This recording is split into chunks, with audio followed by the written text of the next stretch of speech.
When Sophia entered the store, two white officers followed her with cold stares and mocking whispers. Their taunts stopped abruptly when her son, the state governor, intervened, defending his mother's dignity.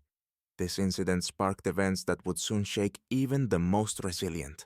Sophia, a slender woman with deep brown skin, stood at the entrance of the department store, her dark eyes warm, yet steeled by years of resilience. Her silver-streaked hair was carefully pinned back, contrasting elegantly with her deep green coat, a choice that reflected her understated sophistication and calm strength.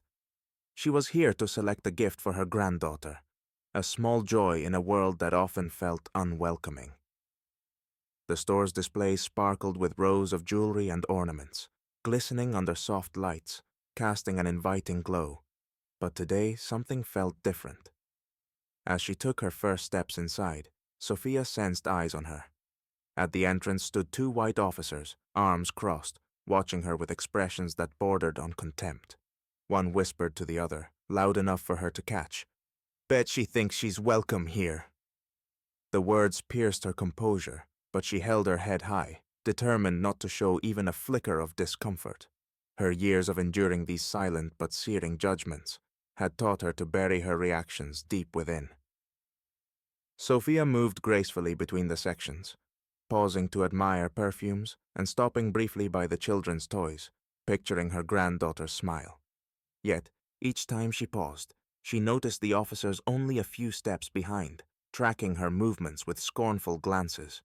Their low mutterings turned into half-suppressed chuckles, as though her mere presence was an offense, an intrusion into what they saw as their space. As she reached for a delicate bottle of perfume, she heard one officer murmur, "Wonder if she's up to something," his tone laced with mock suspicion. With each step, the officers grew bolder, their remarks turning from murmurs into direct snickers, lingering nearby as if her intentions were questionable. Though her exterior remained composed, Sophia felt the growing weight of their taunts, the tension building with every aisle she walked. This outing, which was supposed to be a simple moment of joy, had been transformed into a silent battle, a reminder that even here, among glittering displays and polished floors, dignity was something she had to guard fiercely. Despite the simmering irritation in her chest, Sophia continued to project an aura of calm indifference, moving through the aisles as though the officers' prying eyes didn't affect her.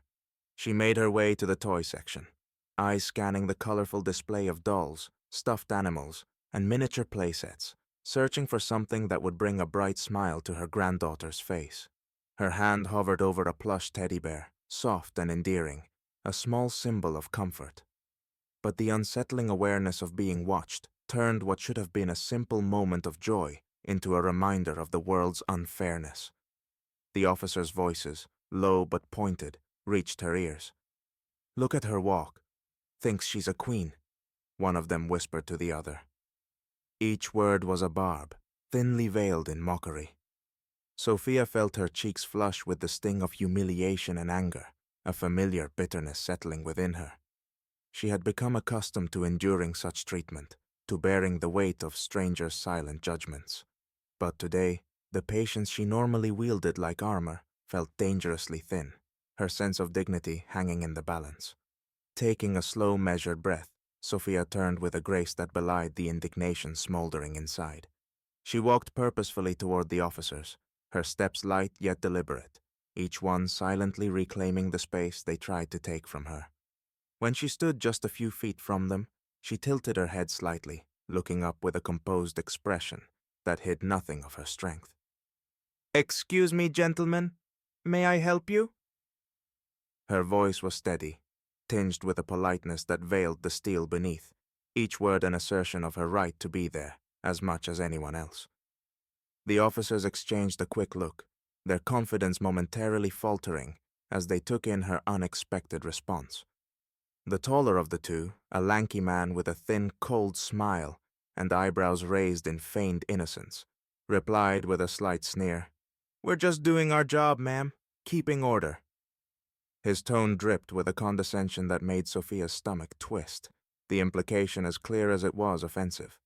He stood taller, as though asserting his authority, his gaze hardening, daring her to defy him. Sophia held his gaze, her expression unchanging as she absorbed his words. She lowered her gaze momentarily, taking in a deep breath, letting the anger settle before lifting her head to meet his stare with a fierce, unwavering determination. The years of silent strength she'd built around herself seemed to rise to the surface, demanding that she not back down this time. The store buzzed with the hum of activity, but a shift in the atmosphere drew shoppers' attention to the tension unfolding near the toy department. Whispers and worried glances spread through the crowd as the scene between Sophia and the officers became impossible to ignore. Some customers averted their eyes, feigning interest in nearby displays, but a few lingered, visibly disturbed by the officer's behavior. Among the onlookers was a tall man with an intense, steady gaze. He wore a classic overcoat and scarf, blending in like any other shopper, yet his watchful expression hinted at something more. Unbeknownst to those around him, this was the state's governor, out for a rare day off to find gifts for his children. His focus shifted sharply to the officers near the toy section, and as he looked closer, his heart clenched. There, surrounded by the officers' condescension and suspicion, stood his mother, and he felt a surge of anger rise within him. Without a second thought, the governor strode purposefully toward the group, his demeanor transformed. The warmth usually present in his expression had been replaced by a steely, controlled fury. Halting just in front of the officers, he met their gaze with a look that could freeze stone. "I'd like an explanation as to why you were following this woman," he demanded, his voice low but laced with an unmistakable authority that left no room for evasion. The officers exchanged panicked glances, their faces paling as they took in who was standing before them. They had mistaken him for a regular shopper, but now the realization of his true identity hit them with staggering clarity. One officer cleared his throat, attempting a stammered explanation. "Just precautionary measures, sir. Ensuring safety." But the words came out muddled, lacking conviction, each phrase disintegrating under the governor's unyielding gaze.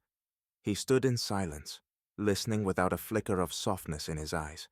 His presence was like a weight pressing down on them, each second of silence stretching longer, heavier.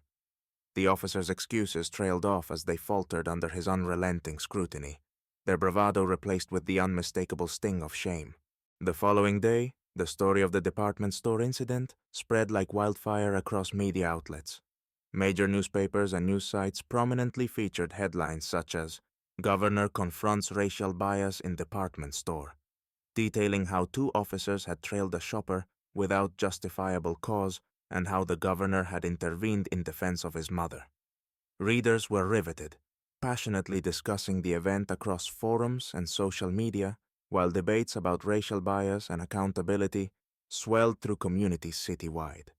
The governor soon released an official statement, affirming that racial bias within law enforcement is intolerable and stands in opposition to the principles of justice and equality he champions. He announced an internal investigation, revealing that the officers had been placed on temporary suspension pending further review. Furthermore, he urged the department store to re-evaluate its policies, issuing a mandate that similar actions must be prevented in the future. Meanwhile, at her kitchen table that morning, Sophia sat with a newspaper spread open in front of her, taking in the article slowly and carefully. Each word resonated with the memory of her experience. Though she felt a sense of relief knowing that her ordeal was being acknowledged, her emotions were complex. Sophia was proud that her son had stood up so decisively, but she also felt the weight of a painful reality. That discrimination, however subtle or overt, still lingered deeply within society, and that power could so easily be abused to make others feel out of place and unwelcome. Yet, in that quiet moment, Sophia sensed something like hope breaking through the dark unease in her chest. The governor's bold stance had signaled a shift, a sign that times were indeed changing, albeit gradually. She reflected on her own life struggles, the countless moments when she had been forced to confront prejudice, to defend her own humanity, to remain unyieldingly dignified even in the face of indignities. Seeing her son, a symbol of the very justice she had long fought for, take action reaffirmed that her sacrifices had not been in vain. Taking a deep breath, Sophia felt a surge of confidence, a peace she had not felt in some time. Sunlight streamed softly through the window, casting a warm glow over the kitchen. She knew there was more work to be done, more battles ahead, but in that still morning light, surrounded by the familiar comfort of her home, Sophia felt a renewed sense of purpose. Her journey, marked by resilience and quiet strength, was finally beginning to bear fruit.